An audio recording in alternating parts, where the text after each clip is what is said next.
सद्गुरु दयाल। गुरु भक्ति निरूपण भाग 4। भक्ति की काबिलियत मालिक सबको बख्श रहा है। परमात्मा ने बड़ी कृपा करके ये मनुष्य देही भक्ति करने के लिए ही दी है, परंतु सभी मनुष्यों का तो ये ख्याल दिखाई नहीं देता कि हम भक्ति करें। बहुत से तो ये जानते ही नहीं कि परमात्मा कौन है। वे लोग कहते हैं प्रकृति ही सब कुछ है, नेचर है, नेचर से अपने आप सब कुछ होता है। ऐसे लोगों का परमात्मा की तरफ या भक्ति करने की तरफ ध्यान क्यों जाएगा?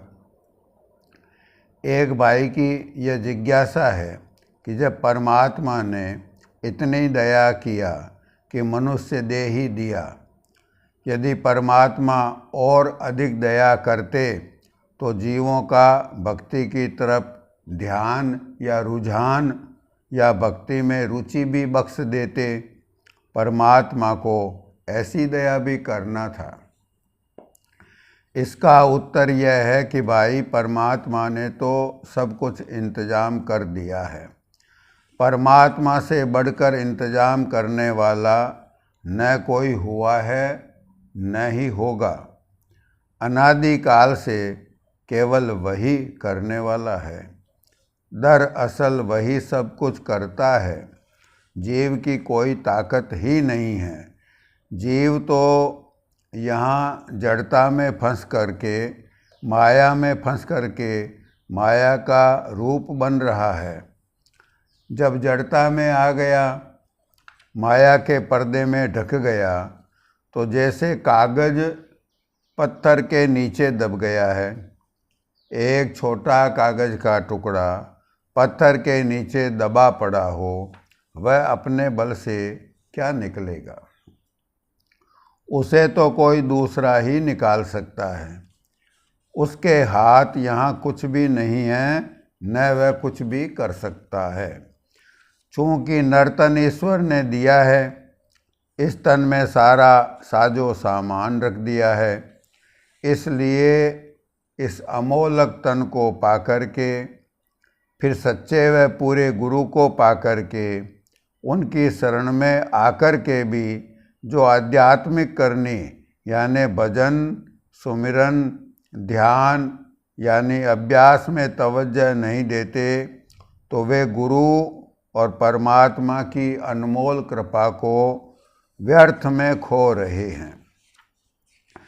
केवल उपदेश या दीक्षा ले लेने से ही कुछ नहीं हो जाएगा। ज़्यादातर भाई बहन उपदेश लेकर सुस्त हो जाते हैं, बल्कि थोड़ी बहुत बार की सत्संग और सेवा करके किंचित अहंकार में आ जाते हैं कि हम सत्संगी हैं, हम सेवक हैं। भाई, मन की दशा यानी मन का स्वभाव प्रेम यानी भक्ति के बगैर नहीं बदलेगा। उस प्रेम को हासिल करने के लिए गुरु का रीझना जरूरी है। गुरु अभ्यास में सच्ची मेहनत करने से प्रसन्न हैं। हालांकि उपदेश भी करना होता है, उपदेश करना भी जरूरी है। उपदेश करने से ऐसा होता है कि जैसे आग के ऊपर मामूली राख आ गई हो और उस राख पर मामूली हाथ फेरा गया, तो आग अपनी दाह शक्ति को प्रवाहित करने लग जाती है। यदि हाथ न फेरा गया तो राख और बढ़ती जाएगी और दाह शक्ति अंदर दब जाएगी। इसलिए उपदेश करना भी जरूरी है। प्रश्न यह था कि जीव की परमात्मा की तरफ रुचि नहीं है। रुचि पैदा करने के लिए सर्वेश्वर प्रभु ने अपनी दया की धार सब जीवों के साथ लगा दिया है। दया की धार कार्रवाई कर रही है। यह जीव इस बार ही नरदेही में नहीं आया है। यह जीव न मालूम कितनी बार नरदेही में आया है, कितनी ही बार इंद्रादिक और ब्रह्मादिक की पदवी को प्राप्त हो चुका है और कितनी ही बार कीट पतंगा बन चुका है। एक बार भगवान कृष्ण अर्जुन से कहते हैं कि अर्जुन देख, यह मकोड़ा काला कीड़ा जो सामने जा रहा है, यह कई बार इंद्रादिक और ब्रह्मादिक की पदवी को प्राप्त हो चुका है और अब तेरे मेरे सामने मकोड़ा बन कर के जा रहा है। अनेक बार इंद्र और ब्रह्मा बना और अनेक बार 84 में कीट पतंगा हो चुका है। जीव इस तरह से चक्कर लगा रहा है, लेकिन दया की धार की गुप्त कार्रवाई सबके साथ चल रही है। वह दया की धार चुप यानी निष्क्रिय नहीं बैठी है, वह जीवों को भक्ति के काबिल बना रही है। जो जड़ जीव हैं, अचर योनियों में हैं, उनको भी चांस देकर उनका दर्जा बढ़ाते बढ़ाते लाकर नरदेही में डालती है। उनमें जो कुछ मलिनता और स्थूल शरीर की जड़ता है, उसको नरदेही में दुख और तकलीफ देकर मलिनता और स्थूलता को निकालती है।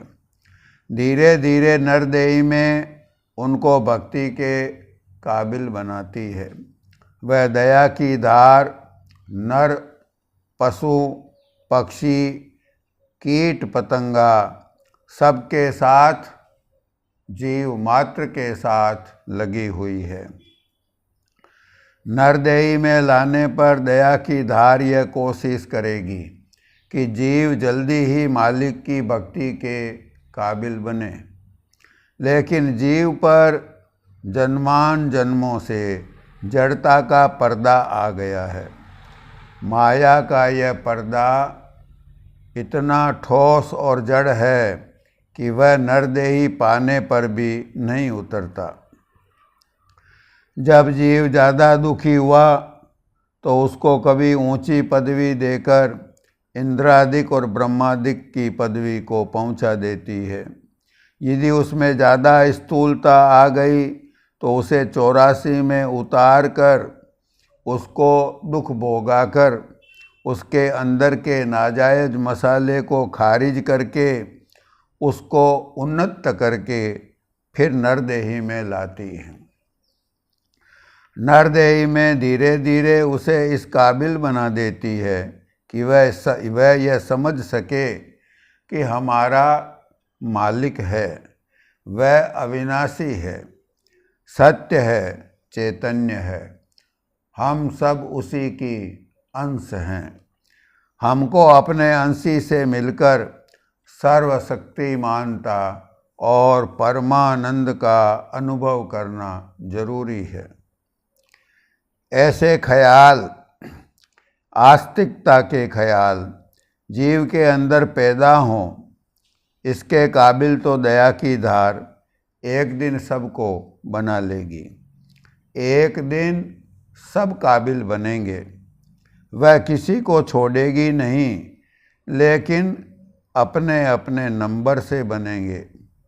जब तक उनका नंबर यानी बारी नहीं आई है, दया की धार ने उनको काबिल नहीं बना लिया है, तब तक वो संतों के उपदेश को नहीं मानेंगे, क्योंकि उनके अंदर अभी वो जौहर नहीं फूटा है।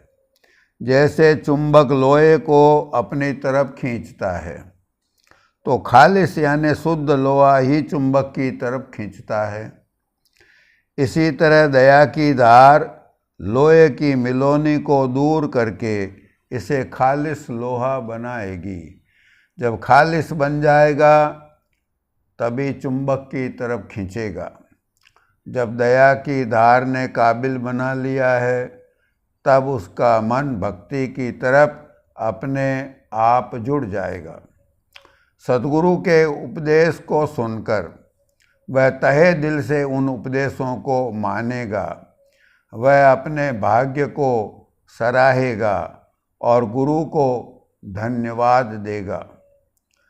फिर उसको देर नहीं लगेगी। जब तक दया की धार ने काबिल नहीं बना लिया है, तब तक जीव के मानने में जरा मुश्किल पड़ती है। जीव कर्मों से ग्रस्त है। कर्मों का पहाड़ जीव पर चढ़ा हुआ है। बेशुमार समय से, अनगिनत समय से यह माया देश में है और इस पर तह माया चढ़ती गई है।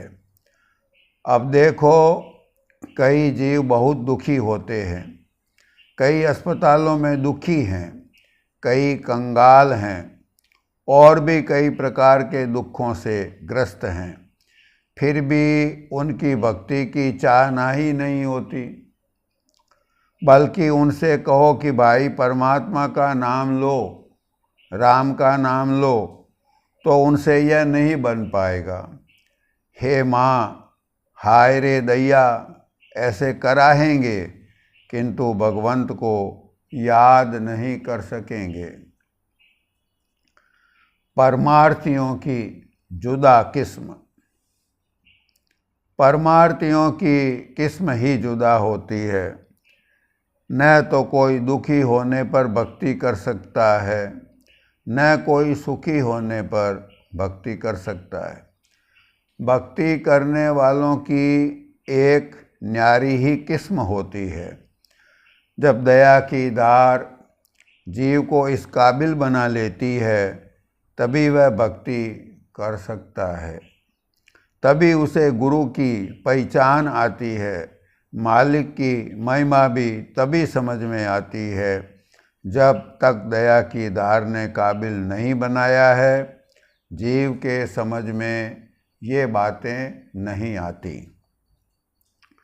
धर्मदास जी अपने समय के बड़े भारी धनाढ्य थे, अरब खरबपति थे। विदेशों से माल मंगाते थे और विदेशों को माल सामान भेजते थे।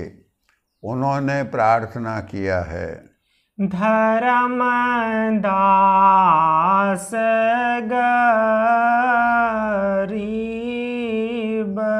को अपना करी लीजे। जो दुख और कष्ट से पीड़ित हैं, चिल्ला रहे हैं, किंतु उनसे भी मालिक का नाम नहीं लिया जाता। इसी तरह जो सुखी हैं, वो भी ऐसो आराम में, सुख संपत्ति में भूले हुए हैं।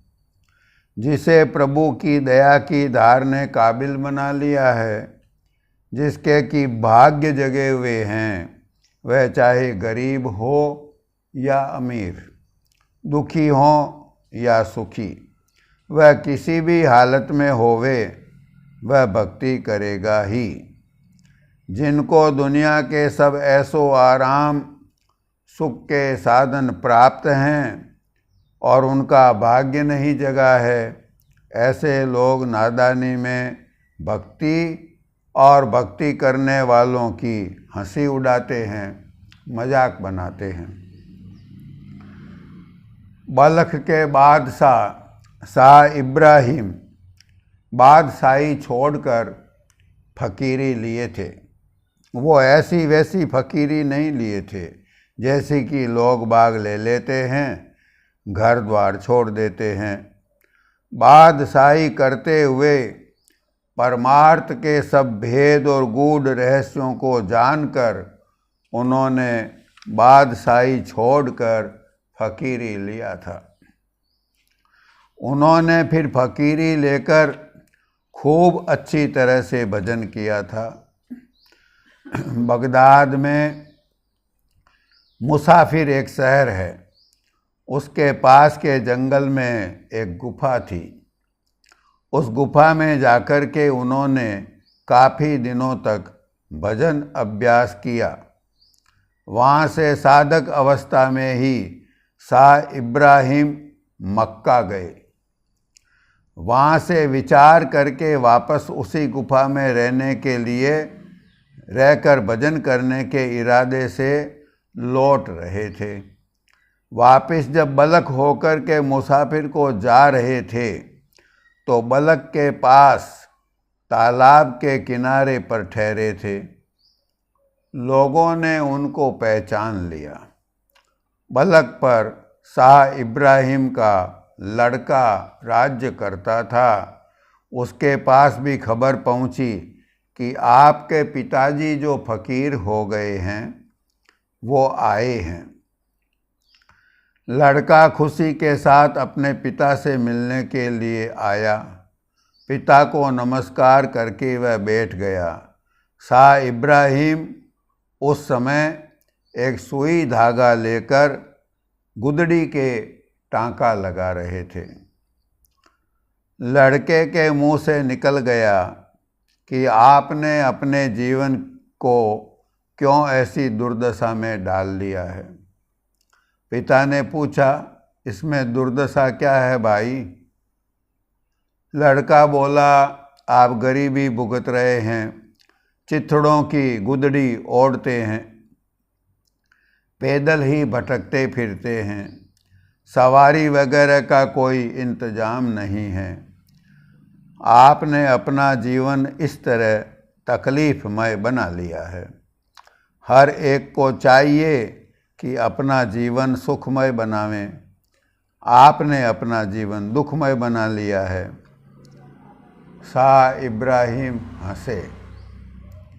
हंसकर बोले, तुमने इन दिनों में कितनी उन्नति किया है यह बताओ। लड़का बोला, हाँ, हमने कुछ उन्नति किया है। आपके जाने के बाद सीमा पार के फलाने देश को जीतकर अपने कब्जे में करके मैंने राज्य का विस्तार भी किया है।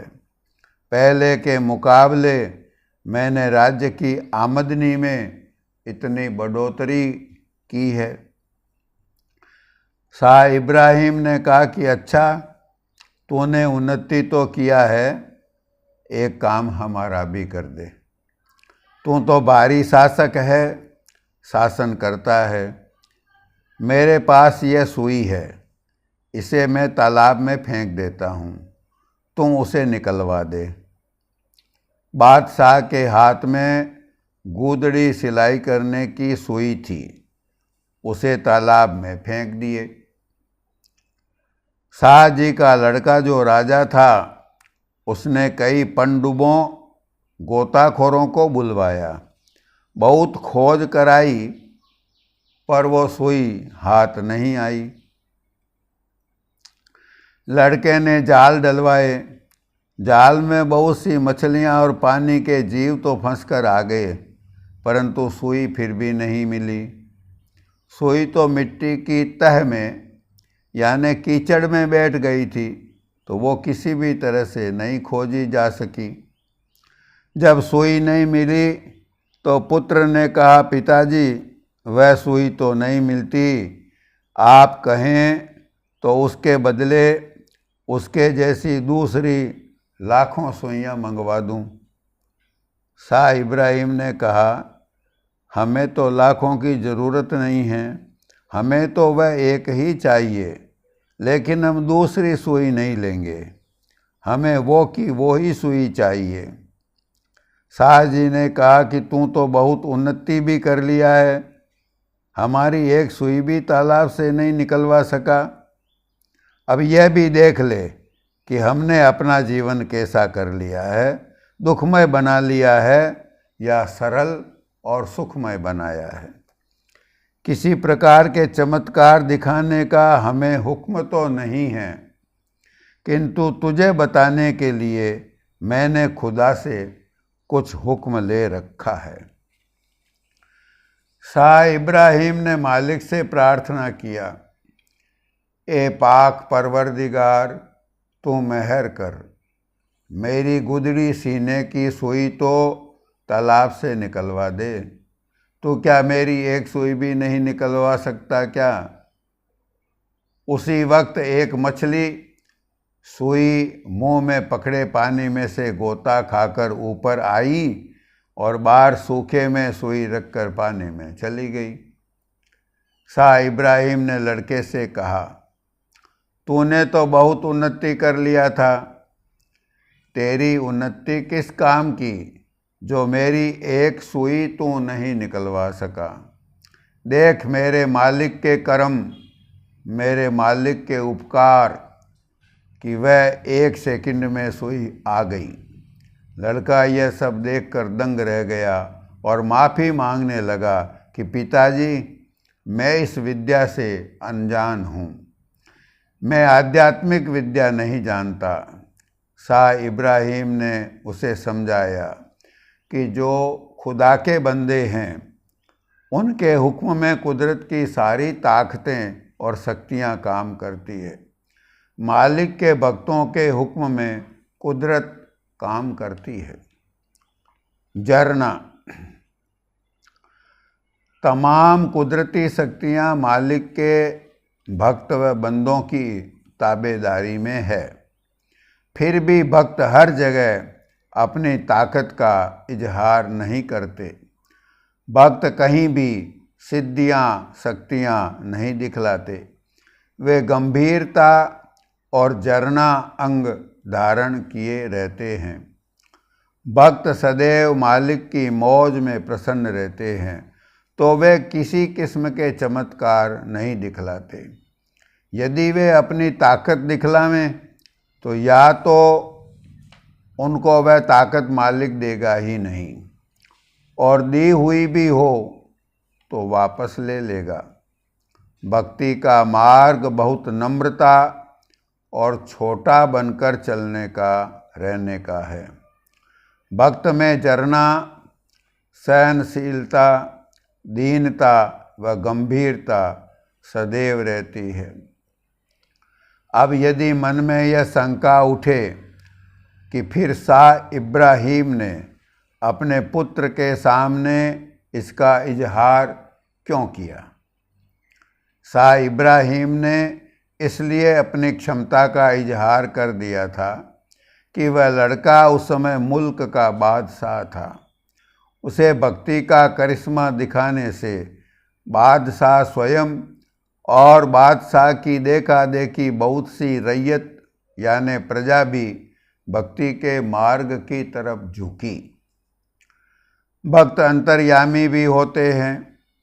बादशाह लड़के और उसके साथ आए कुछ काबिल और अधिकारी जीवों को भक्ति मार्ग का बड़प्पन व महिमा दिखाने के लिए उन्होंने ऐसा किया ताकि कईयों का उपकार हो।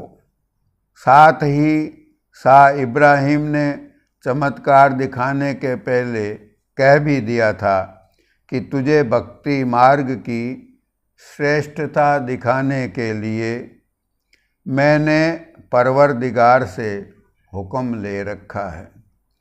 भक्तजन, साधु, संतजन सर्वसमर्थ होते हैं। कुदरत उनके अधीन रहती है। कहीं खास जरूरत होने पर जीवों के परमार्थी लाभ के लिए जहाँ जीवों का परमार्थी लाभ होता हो उस जगह चमत्कार दिखा देते हैं। दुनिया में फंसने के लिए या फंसने का साधन कतई नहीं बताते। ज़्यादातर चमत्कार और करामातें मलिन शक्तियों और माइक शक्तियों से होती है। साधु संत निर्मल हैं। वो संसार से, भवसागर से निकाल करके जीव को पीव से मिलाने वाले हैं।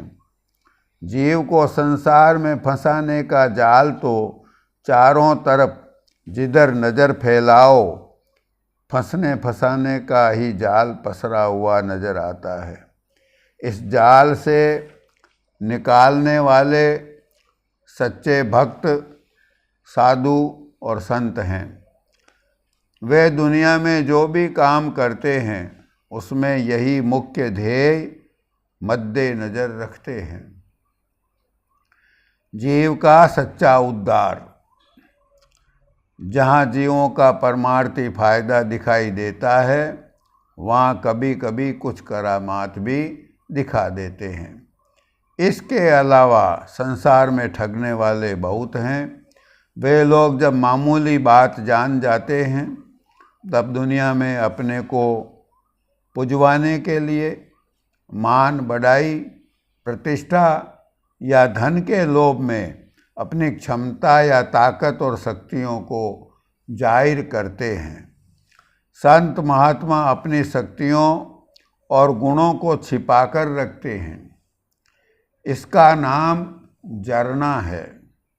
और जहाँ महापुरुष को प्रकट करना होता है वहाँ केवल सच्चे परमार्थी अधिकारी जीव के सामने थोड़ा बहुत प्रकट करते हैं। सद्गुरु कबीर साहब जी ने फरमाया है, हीरा तान खोलिए जहाँ खोटी हो हाट। हीरा शब्द है, हरि नाम का हीरा संतों के पास है। और खोटी हाट क्या है? जहाँ पर विषयी, पामर और संसारी जीव हैं वह खोटी हाट है। उनके सामने भक्ति का बयान नहीं करना चाहिए, क्योंकि उससे भक्ति की हजू यानी तौहीन होगी।